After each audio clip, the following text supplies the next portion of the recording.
Hay un número que necesitas entender antes de que termine este video, y ese número es 1.75 billones de dólares, no millones, no miles de millones. Billones con B, una cifra tan absurda que supera el valor de Meta, de Tesla, y que convertiría a SpaceX en el debut bursátil más grande de toda la historia del mercado financiero mundial. Y la pregunta que nadie te está haciendo en los medios, la pregunta que debería quitarte el sueño si tienes dinero en fondos de pensión, en ETFs, o si simplemente estás pensando en invertir en este año, es la siguiente.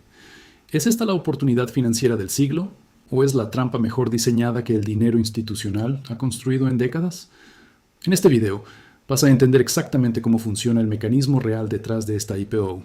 ¿Por qué los números que Elon Musk está usando para justificar esa valoración no resisten un análisis serio?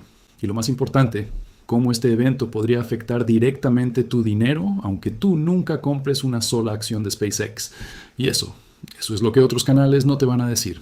Lo que está ocurriendo con SpaceX no es solo una noticia de tecnología o de cohetes, es una lección brutal sobre cómo se mueve el dinero real en los mercados. Y si no entiendes las reglas de este juego, terminas siendo parte del juego sin saberlo. Vamos a empezar con algo concreto, porque los números grandes, sin contexto, solo sirven para impresionar, y a nosotros no nos interesa impresionarte. Nos interesa que entiendas, cuando una empresa sale a bolsa, los analistas usan una métrica fundamental, que se llama la relación entre el valor de la empresa y sus ventas, lo que en inglés se conoce como el múltiplo de precio sobre ventas. Y esa relación te dice cuánto estás pagando por cada dólar de ingreso que esa empresa genera. Hay que entender esto bien porque es el núcleo de todo. Cuando Facebook salió a bolsa, en 2012, los mercados ya lo consideraban carísimo porque cotizaba a 11 veces sus ventas anuales. 11 veces. Y eso causó debate en todo Wall Street.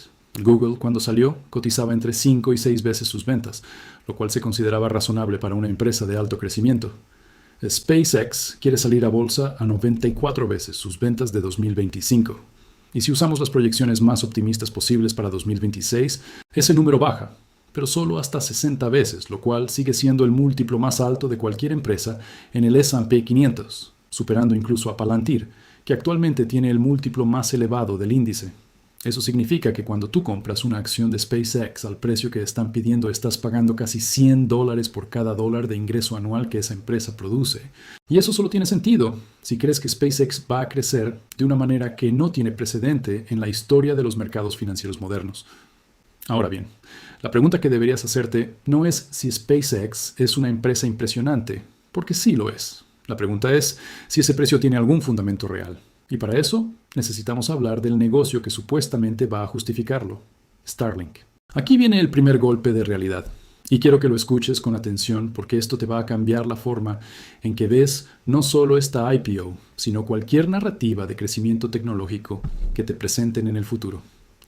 Los analistas de PitchBook, una de las firmas de datos de mercados privados más respetadas del mundo, hicieron el caso de que la valoración de 1.75 billones es cara pero justificable. Y lo justificaron asumiendo que Starlink va a alcanzar 1.2 mil millones de usuarios para el año 2040. Suena poderoso, suena como el discurso que te convence de abrir una cuenta de inversión esa misma noche, ¿verdad? Pero hay un problema matemático fundamental que esa proyección ignora por completo.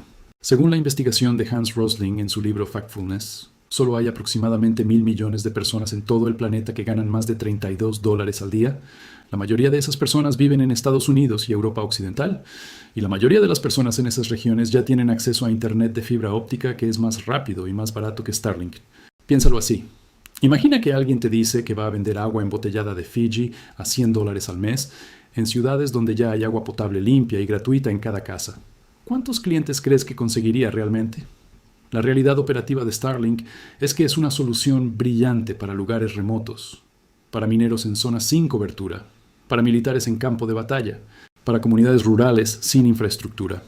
Pero es fundamentalmente inadecuado para ciudades porque la antena necesita visión directa al cielo y porque los satélites sufren congestión cuando demasiados usuarios se conectan al mismo tiempo. Los números ya lo están mostrando. En 2024, Morgan Stanley proyectó que Starlink llegaría a 6 millones de suscriptores con ingresos de $19.000 millones.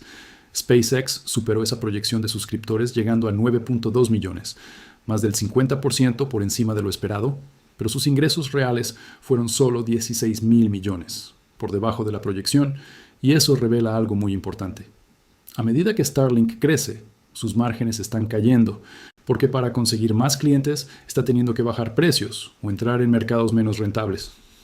Estimaciones serias sugieren que el mercado real y alcanzable de Starlink, es decir, personas que pueden pagar el servicio y no tienen ya una alternativa mejor, es de aproximadamente 32 millones de hogares en todo el mundo.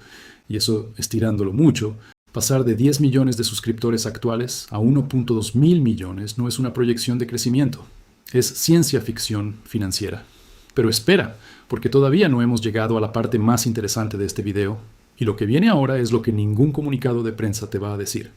Justo cuando SpaceX estaba finalizando los detalles de su salida a bolsa, Elon Musk tomó una decisión que sorprendió incluso a sus seguidores más fieles. Fusionó XAI, su compañía de inteligencia artificial, dentro de SpaceX, con una valoración de $250 mil millones. $250 mil millones por una empresa de IA que tiene el 3.4% del mercado, mientras que ChatGPT y Gemini de Google controlan juntos más del 85%, una empresa cuyo modelo principal, Grok, genera la mayoría de su uso dentro de Twitter, respondiendo preguntas y generando memes, y que según documentos filtrados generó apenas $120 millones en ingresos durante los primeros 9 meses de 2025. Para que ese número aterrice correctamente, que XAI está quemando $1.000 millones al mes en costos operativos e infraestructura, eso significa que XAI gasta todos sus ingresos anuales cada 6 días, en 6 días. Y el propio Musk, justo antes de que se publicara este análisis, declaró que XAI no fue construida correctamente desde el principio y está siendo reconstruida desde los cimientos, lo cual lleva a una pregunta muy obvia. Si eso es verdad, ¿por qué los accionistas de SpaceX acaban de pagar $250 mil millones por ella? Esto recuerda mucho a lo que ocurrió en 2016 cuando Musk usó el balance de Tesla para absorber SolarCity, una empresa solar con problemas financieros que él también controlaba. Los críticos en ese momento lo llamaron un rescate encubierto, usando el dinero de los accionistas de Tesla para salvar otra de sus empresas, y los tribunales después le dieron parcialmente la razón a esos críticos. Para los bancos y fondos de capital de riesgo que quedaron atrapados en la deuda del Twitter de 44 mil millones que Musk compró en 2022. Esta fusión es una bendición, porque básicamente convierte sus acciones de una red social en declive en acciones nuevas y brillantes de SpaceX justo antes de una IPO histórica. Y eso es lo que el columnista Matt Levine de Bloomberg describió como la capacidad de Musk de negociar consigo mismo y fijar sus propias valoraciones sin la molestia de tener una junta directiva independiente que lo cuestione. Para justificar esa valoración de 1.75 billones, la narrativa del IPO no puede depender solo de cohetes y satélites de Internet. Necesita algo mucho más grande, necesita visión, y Musk la tiene, aunque los ingenieros independientes tengan algunas preguntas incómodas al respecto. La propuesta central es construir centros de datos orbitales, básicamente servidores en el espacio usando la energía solar constante del vacío, lanzar una constelación de 1 millón de satélites que funcionen como una supercomputadora distribuida alrededor del planeta, y eventualmente construir fábricas en la Luna que fabriquen más satélites y los disparen al espacio usando algo llamado un lanzador de masa electromagnético, básicamente un railgun espacial, una tecnología en la que la Marina de los Estados Unidos invirtió más de $500 millones durante 16 años y abandonó porque los prototipos no pudieron superar los problemas de calor y estrés físico extremo. El problema de enfriamiento en el espacio solo es el primer obstáculo. En la Tierra enfriamos los servidores, soplando aire frío o agua sobre ellos. En el vacío del espacio no hay aire. El único mecanismo disponible es la radiación infrarroja a través de enormes paneles. Y una startup ya probó esto lanzando un satélite del tamaño de un refrigerador con un chip de IA NVIDIA H100. El chip pudo entrenar un modelo pequeño con las obras de Shakespeare, pero tenía que apagarse con frecuencia porque se sobrecalentaba. Y el siguiente modelo planea llevar el segundo radiador de enfriamiento más grande del espacio, solo superado por el de la Estación Espacial Internacional. Andrew McCallop, ingeniero de una startup espacial, construyó una calculadora que compara el costo de un centro de datos orbital versus uno terrestre. Y sus resultados son contundentes. Construir un centro de datos de 1 gigavatio en la Tierra y operarlo durante 5 años cuesta aproximadamente $16 mil millones, sin contar los chips. El equivalente orbital costaría más de $50 mil millones, más de 3 veces. Lo que significa que si puedes construir centros de datos en Texas, hacerlo en el espacio solo tiene sentido si tienes una razón extraordinaria. Y porque el espacio se llama espacio, no es exactamente una razón extraordinaria de ingeniería. Construir unos centros de datos en Texas no justifica una valoración de 1.75 billones. Para eso necesitas el sol sentiente y la catapulta lunar, y a veces, en los mercados financieros, eso es exactamente suficiente para convencer a suficiente gente de comprar. Y aquí llegamos al punto que más me interesa que comprendas hoy, porque esto te afecta directamente aunque nunca pongas un solo peso en SpaceX. Cuando SpaceX salga a bolsa, no va a vender el 100% de sus acciones al público, ni el 50%, ni el 30%. Los reportes indican que podrían liberar entre el 5 y el 10% del total de acciones. Eso es una flotación extremadamente pequeña para una empresa de este tamaño. Y la razón es psicológica y matemática al mismo tiempo. Si hay muy pocas acciones disponibles y hay muchísima demanda, el precio solo puede ir en una dirección, hacia arriba.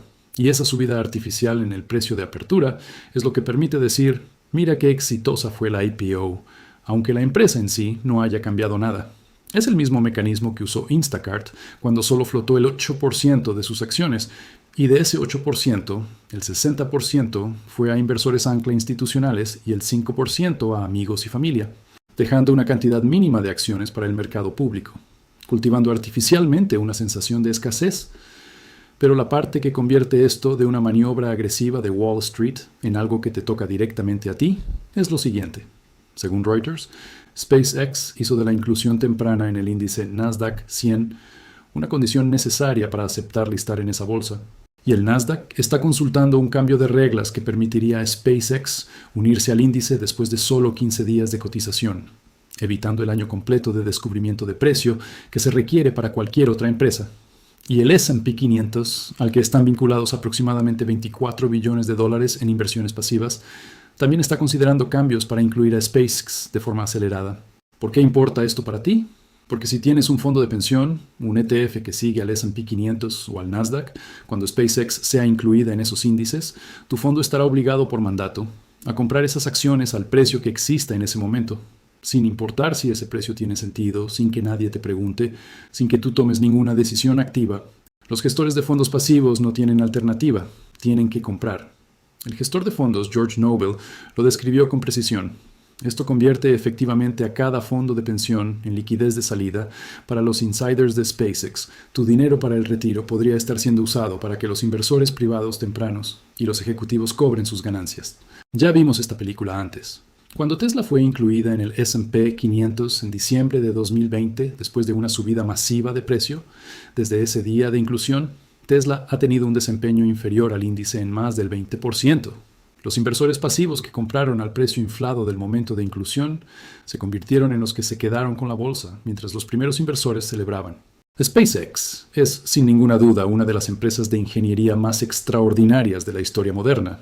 Lo que está haciendo con cohetes reutilizables y con Starlink en zonas remotas es genuinamente revolucionario.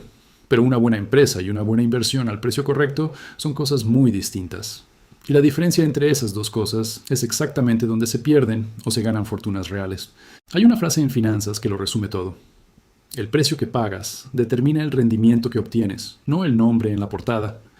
Si este video te abrió los ojos sobre cómo funciona realmente el dinero en los mercados, sobre las mecánicas que mueven el capital institucional y cómo esas decisiones afectan tu dinero aunque nunca lo sepas, entonces este canal es exactamente lo que necesitas. Porque en Código Colapso no te damos lo que quieres escuchar, te damos lo que la economía real está diciendo.